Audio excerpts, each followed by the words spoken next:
Kita bersama lagi di Mario Teguh Super Show. Baiklah pemirsa, malam hari ini kita masih berbincang dengan Pak Mario Teguh dengan topik yang sama berjudul salah tembak. Kalau kita bicara mengenai salah tembak, setiap orang pasti pernah melakukannya. Setiap orang pasti pernah membuat kesalahan. Namun yang menjadi pertanyaan, apakah cara pandang kita terhadap kesalahan tersebut akan menentukan keberhasilan kita di masa depan? Bagaimana Pak Mario? Terima kasih Mas Suli. Sahabat-sahabat saya yang baik hatinya, sudut pandang. Yuk kita lihat memesnya ya. Segala sesuatu berubah nilai sesuai dengan sudut pandangnya. Hanya sudut pandang yang baik yang menampilkan kebaikan atau adanya potensi kebaikan dalam keburukan. Kalimatnya konseptual sekali, saya sederhanakan. Segala sesuatu berubah karena sudut pandangnya. Pada keadaan yang sama, satu orang berbahagia karena melihat baiknya, satu orang bersedih karena melihat sedihnya. Itu yang namanya sudut pandang. Jadi mulai dari sekarang sadari kebahagiaan atau kesedihan Anda ditentukan oleh bagaimana cara Anda melihat. Nah sekarang ini firman-Nya Tuhan yang kedua ini. Hanya sudut pandang yang baik yang menampilkan kebaikan atau adanya potensi kebaikan dalam keburukan. Keburukan itu ada potensi kebaikannya loh. Contohnya ya, Anda punya saudara yang suka hutang uang terus. Hutang uang, itu sudah nggak enak toh? Hutang lagi sudah nggak enak toh? Anda tidak tegas karena belum ada masalah. Begitu Anda punya masalah tentang uang, Anda tegas dan marah kepada dia, jangan gitu lagi. Berarti dalam kesulitan itu ada kebaikan, yaitu apa? Tegas. Banyak wanita tidak tegas meninggalkan kekasih palsunya. Toh, sampai ada masalah. Baru berarti kalau begitu Tuhan itu memang sangat cerdas. Itu sebabnya dikatakan bahwa bersama kesulitan datang kemudahan. Itu. Super sekali Pak Mario, terima kasih Pak. Baik. Super Audience, kita masuk ke segmen curhat di mana kami akan memberikan kesempatan kepada dua orang dari kita untuk bisa bergabung ke atas panggung, ngobrol langsung dengan Pak Mario, bisa mendengarkan wejangan-wejangan langsung dari Pak Mario. Silakan. Dua orang yang akan curhat malam hari ini boleh langsung berdiri dan maju ke depan. Silakan. Ya. Satu orang lagi. Yuk. Silakan maju ke depan. Kita berikan tepuk tangan untuk dua orang teman kita.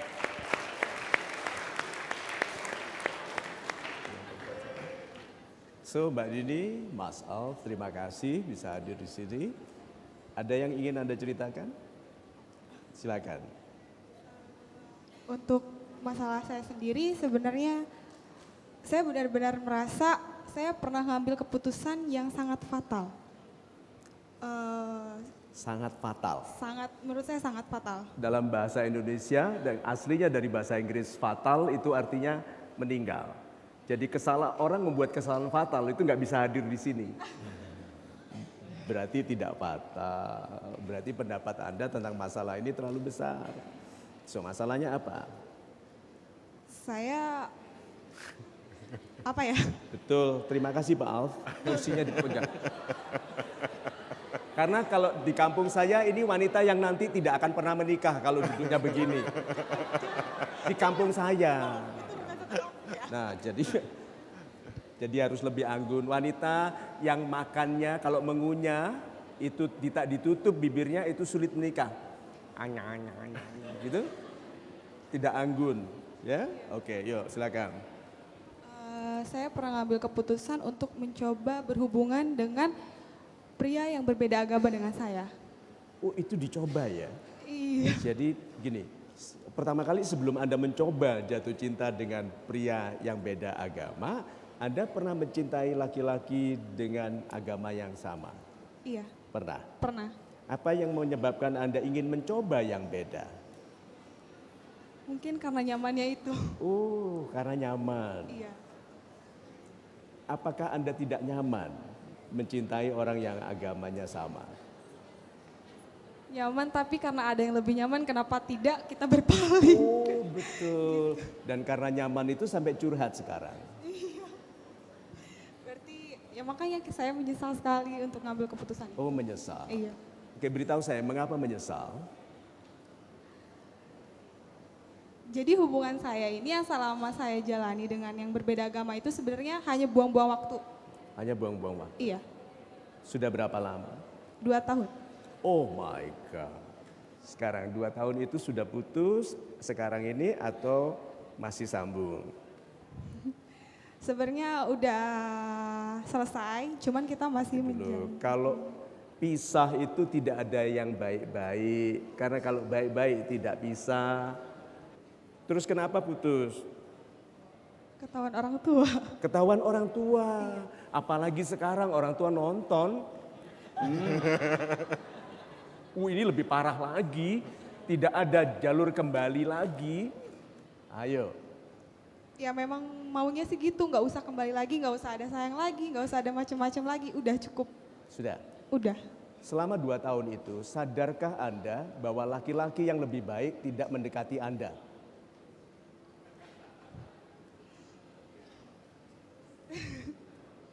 Apa alasan orang tua?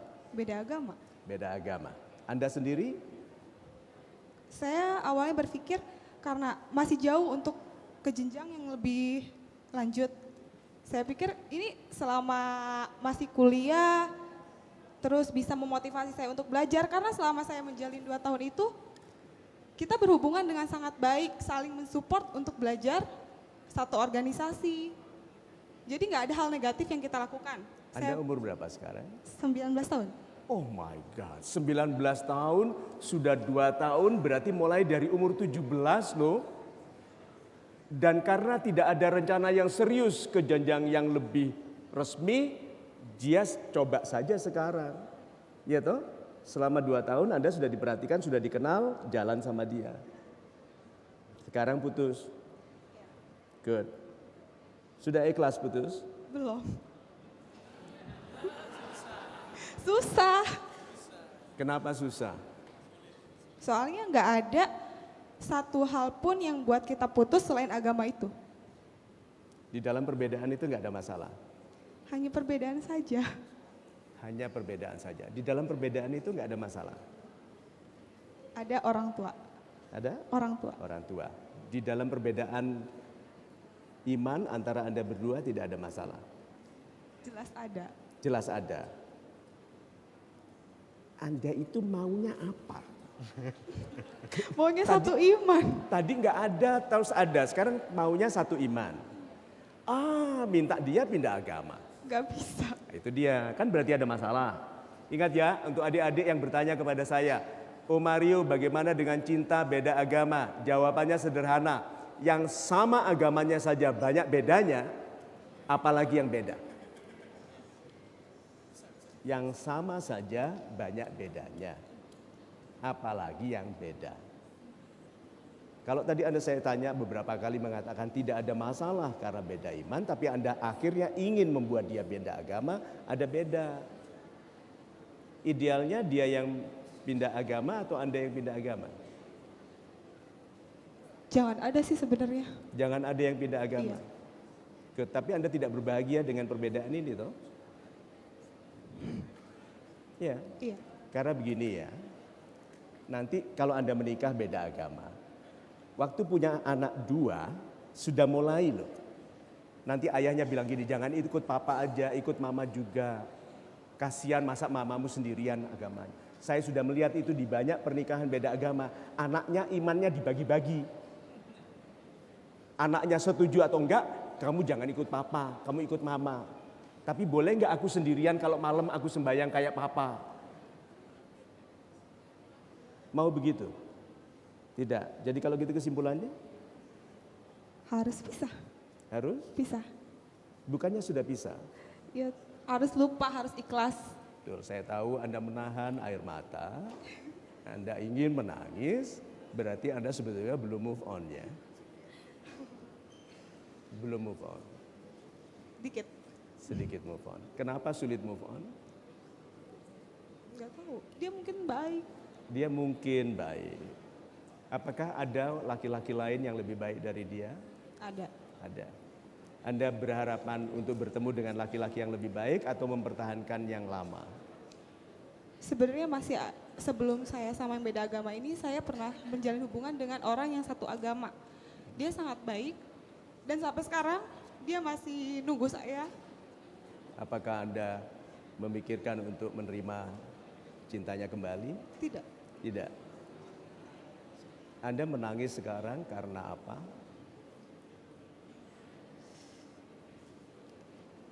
Karena hati saya tidak bisa memilih mana yang seharusnya saya pilih. Tidak bisa, harusnya saya memilih yang benar, tapi saya tetap memilih jalan yang salah. Oh, jadi Anda tahu bahwa Anda harus memilih yang benar, Iya. tapi hatinya masih memilih yang salah. Yang salah ini adalah yang tidak direstui orang tua. Iya. Oh begitu. Tapi dengarkan ini ya. Anda masih kangen sama yang terakhir? Iya. Adik-adik saya yang baik hati ya, dengarkan ini ya. Kangen bukan berarti alasan untuk kembali. Ya. Kangen itu bisa bukan tentang dia, tapi tentang kita merindukan waktu, bukan dia. Waktu itu kita merasa cantik karena diinginkan. Gitu loh. Kita merasa cantik karena merasa penting bagi seseorang. Itu kangen. Bukan kangen dengan orangnya loh. Kangen dengan masa. Oke, satu. Kedua, apakah sekarang rasanya seperti menggenggam sesuatu yang pedih? Ya, adik-adik saya yang baik hati ya, pertanyaannya. Kalau yang Anda genggam itu pedih, mengapa Anda tetap menggenggamnya?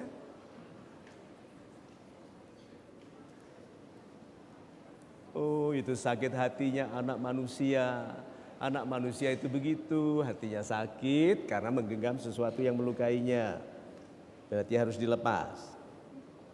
Ya. Nah sekarang laki-laki itu mendengarkan.